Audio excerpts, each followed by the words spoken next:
So let's talk about the floating rate and the locked rate. If you were to do an application with me today, then we would put an interest rate in to the system to get you qualified with. And that would be based on today's market. Now, if you remember when the rates went up in like March, everyone was like, oh, I don't qualify anymore, the interest rates, yada, yada, yada. That's because they weren't locked in.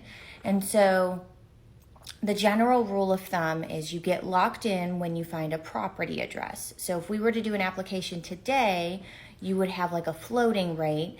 And then when, let's say you went under contract next week, we would re-look at the market and see what the rate is. And hopefully it's the same or less and not any more. Then we would go ahead and lock you in. And generally the locks are 15, 30, 45, 60, 90 days are the ones that I've seen. I've seen extended locks where they go up to 120.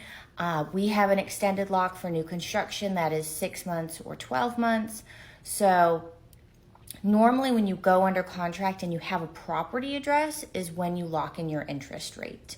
And let's say you were to no longer be under contract on said home and terminate and then go under contract on a new one, you would then have a new interest rate. So that's the general rule of thumb, and it should, your lender should tell you when something is locked in so you know that it's not going to change between now and when you close on the home.